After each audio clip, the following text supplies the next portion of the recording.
Welcome back everyone to theCUBE studios here in Palo Alto. I'm John Furrier, your host with Dave Vellante, co-host. Been covering big data for 15 years and now all the action in robotics and AI leaders at the infrastructure, all talking data because the wave of data values being unlocked for agents and a lot more. And of course, we've got the experts here. Nikita's here, CEO of Neon, recently sold to Databricks. Thanks for coming on theCUBE, appreciate it. Glad to be here. Congratulations. Tanya, the VP of Marketing at ClickHouse of Product as well. Thanks for coming on, appreciate it. And Philip, CTO of Neo4j Graph Database. Again, congratulations on your success. Thanks for coming on. So guys, the data world's hot right now. I mean, you got to say, you haven't seen this much action. OLTPs being talked about outside of the normal verticals, data lakes turning into a real enablement to unlock value of data, and then the graph databases with neural networks starting to see the databases become just data, and the world's changing. So I first want to ask you guys, Nikita, we'll start with you. The game is infrastructure at the data layer, but yet there's business value happening. So there's a lot of things happening technically, structurally. What was your observation in this space right now? Obviously now that you're at Databricks, and congratulations. Yeah. So there are several actually. So my observation is that there are kind of three separate worlds. One is the lakes. The other one for data and analytics, the other one is OLTP, and we tend to think about OLTP as databases powering financial transactions, like those big systems, and then the world of applications. And I think what we're seeing, and all of them are connecting, and they're connecting to drive businesses and enable AI. That every application still needs a database, So data has been hot forever, right? So, exactly. But what we observe that is so much cheaper now to build in applications with the platforms like Replit, Lovable, and Bold. And then now we have a high velocity application development that is nothing that we've seen before, right? We've always been getting better and better in building apps, but today it's now getting trivial. Now you can build an app in 15 minutes. So that drives velocity. And now, as those applications getting more sophisticated, now we need that connectivity with the application and application platform with a way to build the application with vibe coding and then leveraging AI. And then the data thing propagates through this. You need an OLTP database to power the application. And then you need to have all the telemetry, observability, and fundamentally data to complete that cycle. So I think we see an acceleration and unification of all those three. Yeah, I mean, it's the silos are getting busted down, but yet databases still exist, so they're never going away. Correct. But now you have that horizontal scale of the network scale out, but you got the scale up piece too with the domain expertise. So databases are everywhere, and applications are everywhere. What's the connective tissue for all this? The data lake, is there a glue layer? How do you guys see that? Tanya, you're shaking your head, you jump right in. Yeah, absolutely. So first of all, I work at ClickHouse, as you mentioned. I'm head of product and marketing. ClickHouse is an open source analytical database that started off more in the application builders world. If you need to build an application that not only has transactional characteristics, but also analytical, you would take a database like ClickHouse and use it for your larger analytical data set. And what we're seeing is, first of all, these data-driven analytical applications are becoming much more common, and a combination of a transactional database like Postgres and ClickHouse is evolving to be a default data stack on the application builder side. But you mentioned data lakes. What's interesting to me is that what we're also seeing is an evolution of a single kind of unified architecture for a data lake, not only for data warehousing and traditional BI, but also for observability. Traditionally, these stacks have been very separate. And why? Because historically, it's been two very different kind of vertically integrated commercial tools, say Splunk for logging on the observability side, and Oracle on the BI side. Now, if you look at players in this space, both open source and commercial, everything is on top of object store. Everything is evolving to open data lakes, absolutely, as kind of a unifying layer. And now the question becomes, well, what query engine do you need to drive your application? So I think it's becoming the case that the stack is much more unified than it ever used to be, which is opening up a lot more. Yeah, I mean, Oracle, the one database to rule the world, as was said. Now you have, every application needs a database, that's fact. Yeah. That's pretty objective, doesn't go away. But now you have data at runtime. Generative process creates real-time, low latency. So the old convergence of infrastructure, storage, compute, and networking, we used to call it the holy trinity of infrastructure. Now you add database to that. Right. That's infrastructure. This isn't just like bolt on a database, query it, get an answer for the app, you got to have the very high velocity, real time, contextually relevant database. And you know, Oracle's probably the one company who can get away with one database to rule the world, even though you know they have things like MySQL HeatWave, so even they don't have one database to rule the world, but the Red Stack allows them to do that.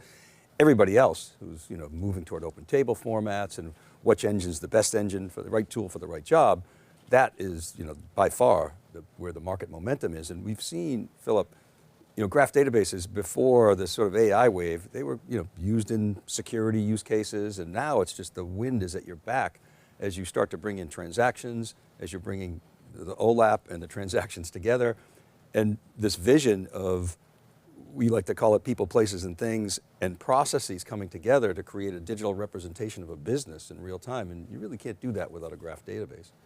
Yeah, so one way I look at the database market is like, what's the shape of the data?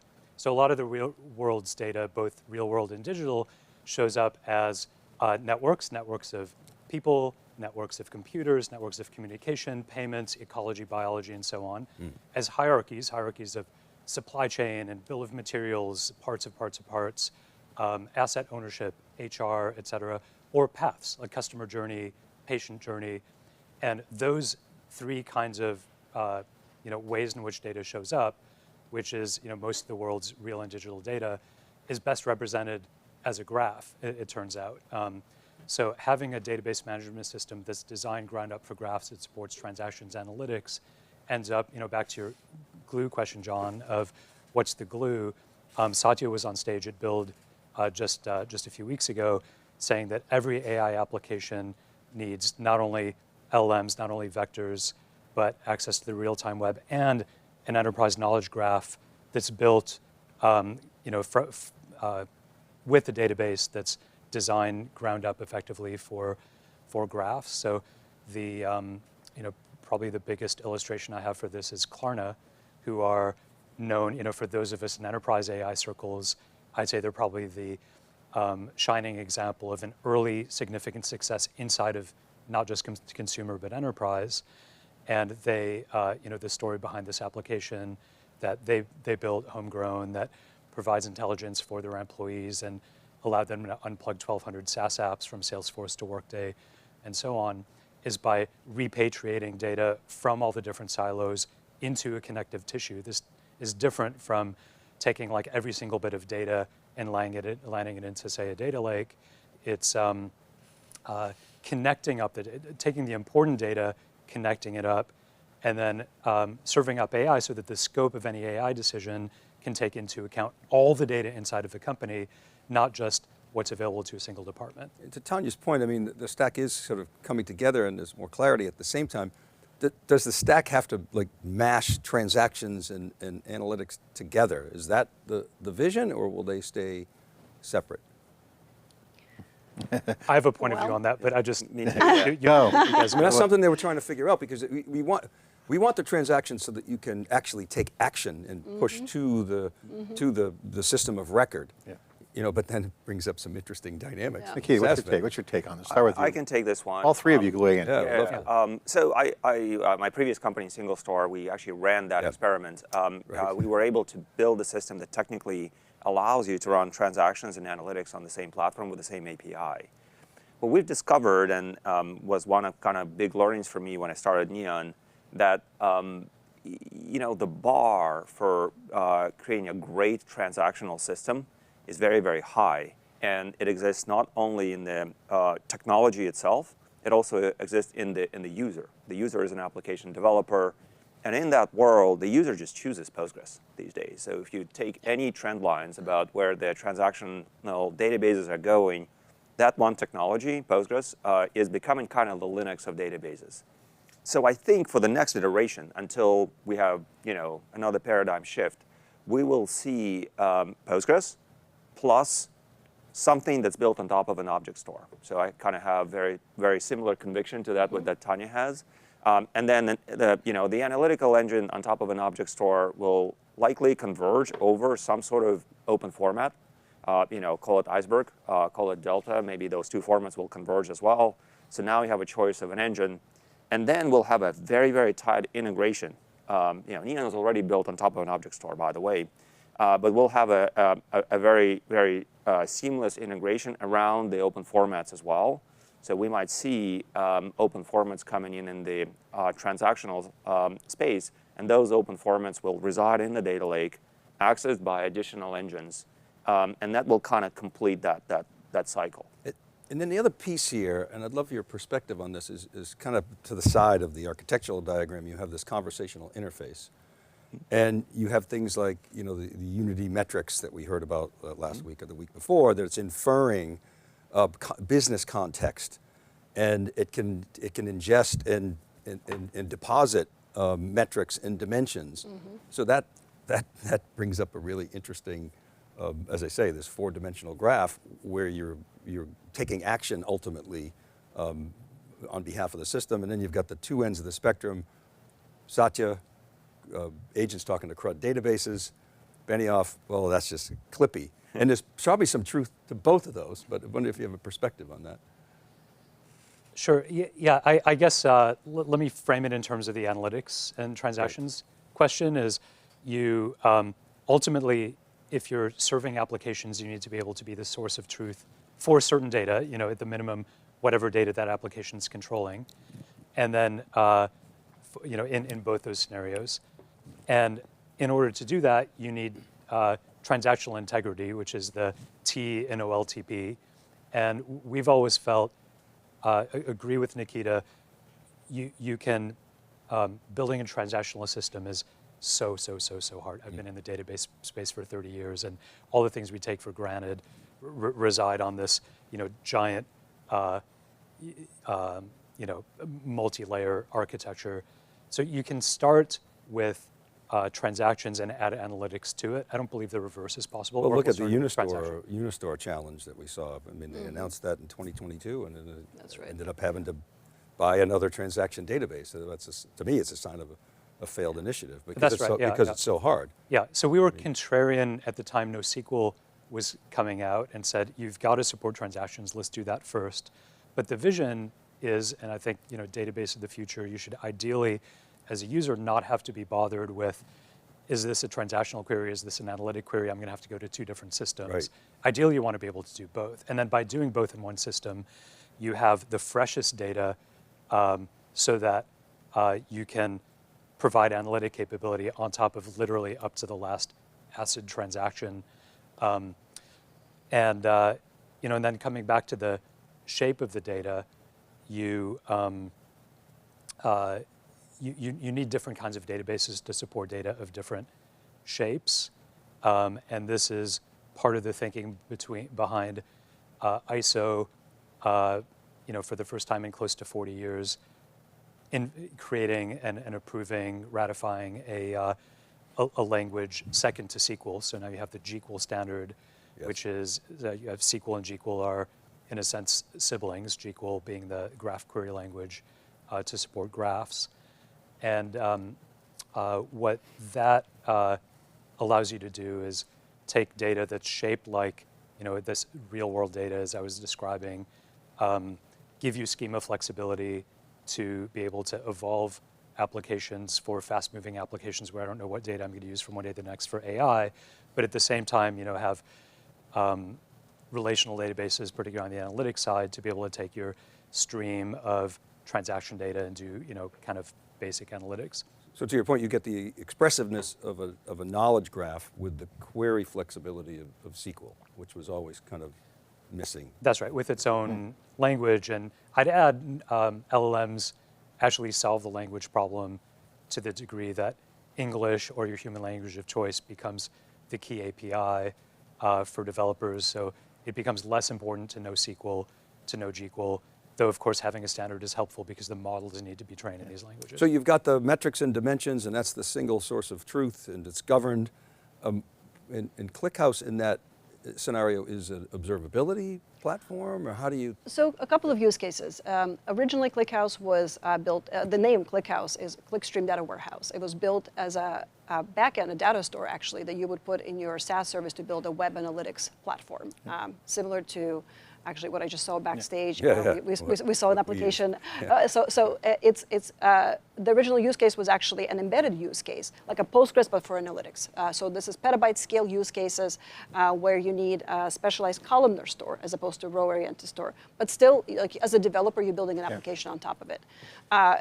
Increasingly, what we see is more use cases that are internally facing. So just because I'm using this for customer-facing applications doesn't mean I couldn't do the same internally. So there are data warehousing use cases where you really need an interactive, data-driven experience for the same internal users. Observability is a use case, and actually we just had our user conference where we had Anthropic, OpenAI, Tesla talk about their large-scale observability use cases where honestly no off-the-shelf solution is going to fit their needs, and they need to build their own stacks. And so ClickHouse can also be used there. So if the object store becomes the new place, Iceberg, Open Tables, great innovation there, the token demands on the reasoning side is accelerating. It's putting a lot of pressure on large scale systems. So we're seeing that happening. So you got open table formats driving the app's needs for reasoning and tokens. What is the unifying layer here? Forget the catalog for a second for Databricks because that's called Unity, but like, what is the strategy architecturally for enterprises or companies who want to make databases, plural, the infrastructure? Is it roll your own, nail the storage first? Because the benefit is open table formats, you don't care where it's stored, you can just manage it. That's one of the things I like about Unity, but like, what is the query engine strategy architecturally? Exactly.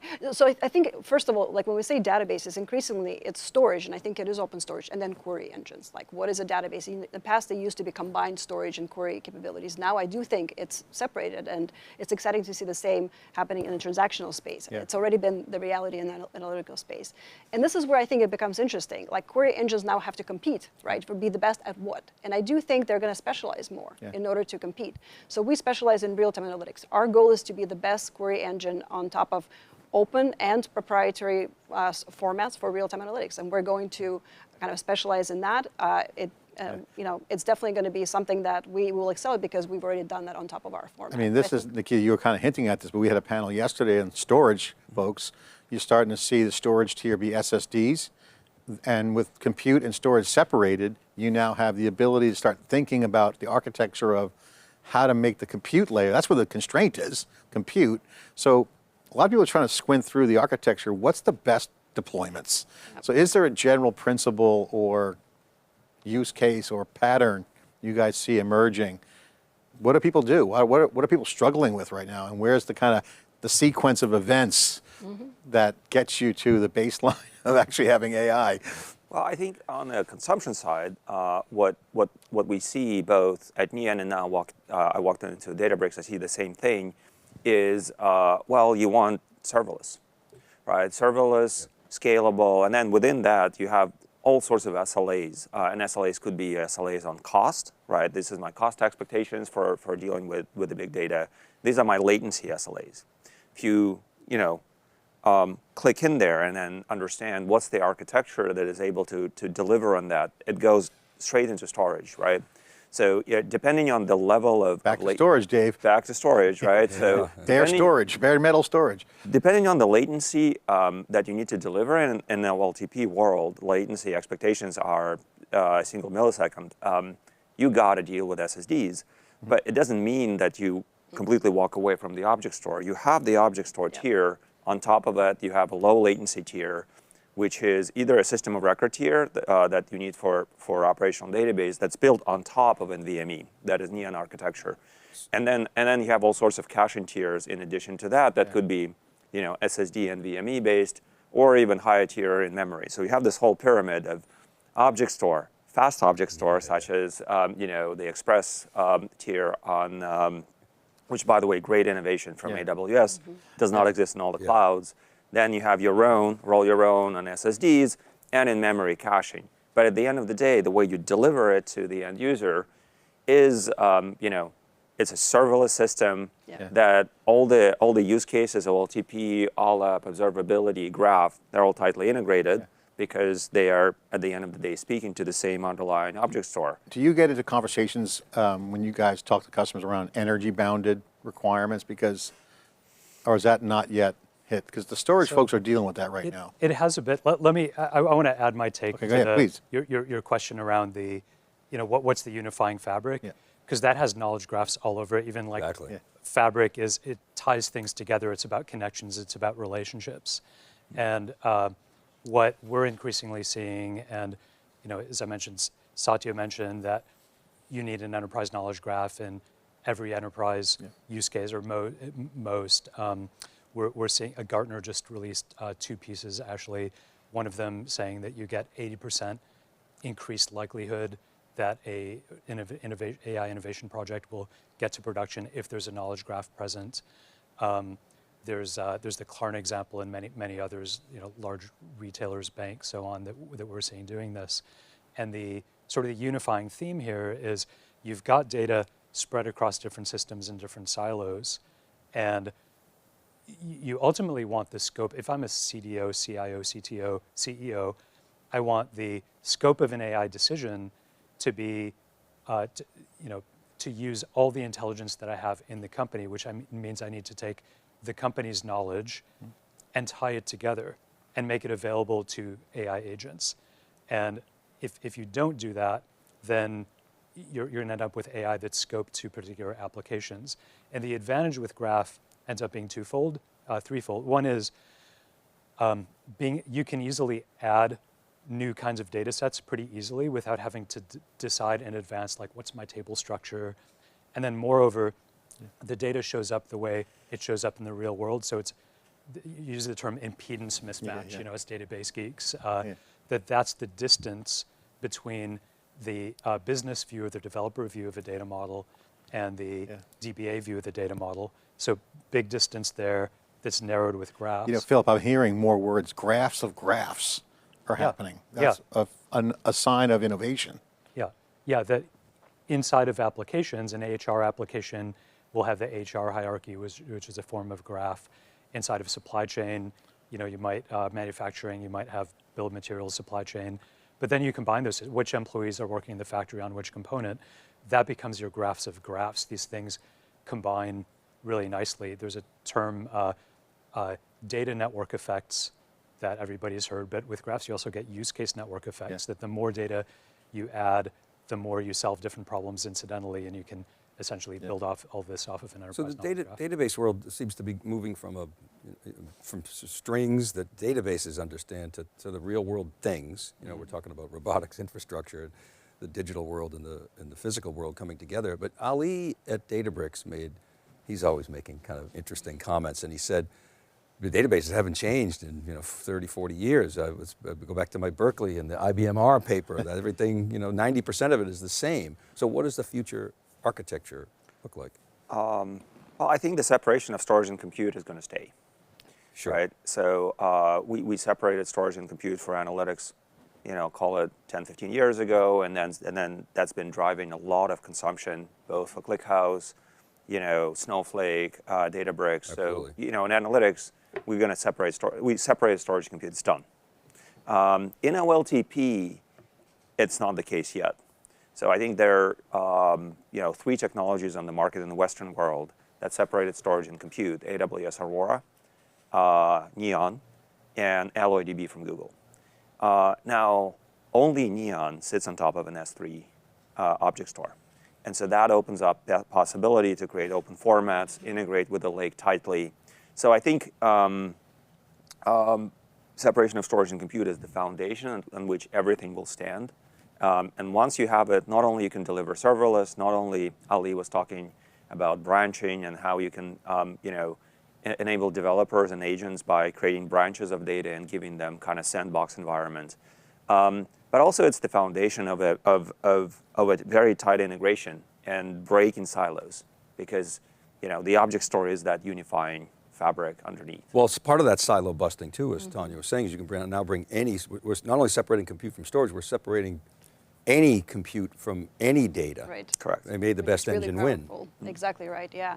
And I think also where this really helps is when you think about agents now being primary systems that are making queries to, let's say, compute engines, increasingly. And this is definitely the case already in business analytics. I think it's going to be the case in observability. In my previous life, I was building observability solutions, and one of the hardest problems is actually root cause analysis. I actually think agentic sort of workloads are going to be a really good way to build future root cause analysis. But for that, you need that perfect world where data on storage is separated from compute, where you have access to that from different types of compute layers. And I think that that's going to drive a lot of that perfect architecture. To your earlier question, what's the hardest part right now for organizations? It's actually inertia. It's not free to get your data into this perfect format. You do have to go find it. You have to re-index it. It's not free. It's definitely a lot of Got to clean it. Exactly. So all of that is not free. But I do think organizations have to do it. Yeah. Otherwise, they're going to stay behind. Yeah. So there's separation of data and compute. I want to drill in. There's also the format that you store the data in.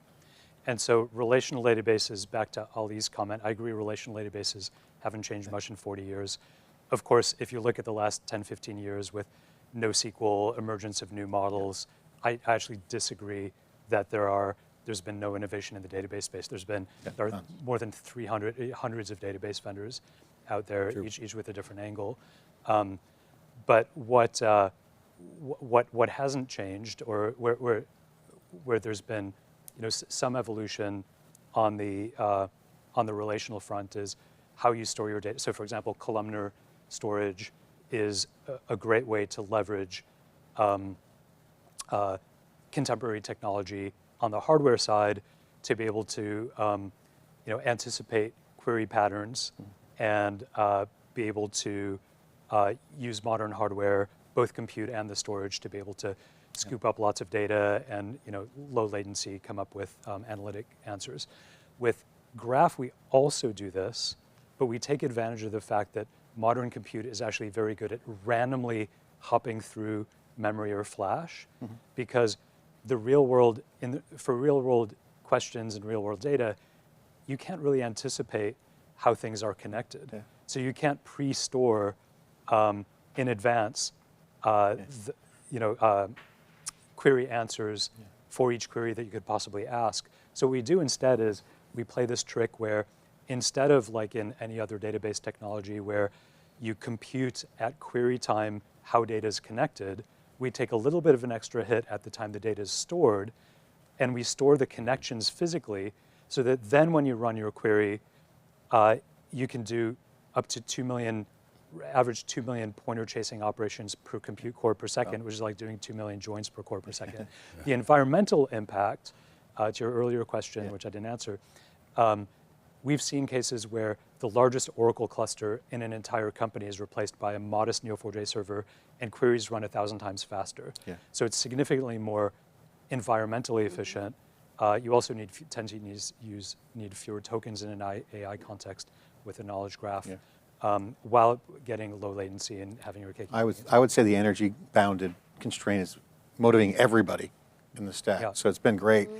I'm really grateful you guys came on today. I wish we had more time. One more question, real, maybe not real quick, but it's the fundamental question that we're trying to understand is we're observing that the point of control is shifting from the database, up to the governance catalog, and we're very clearly seeing that.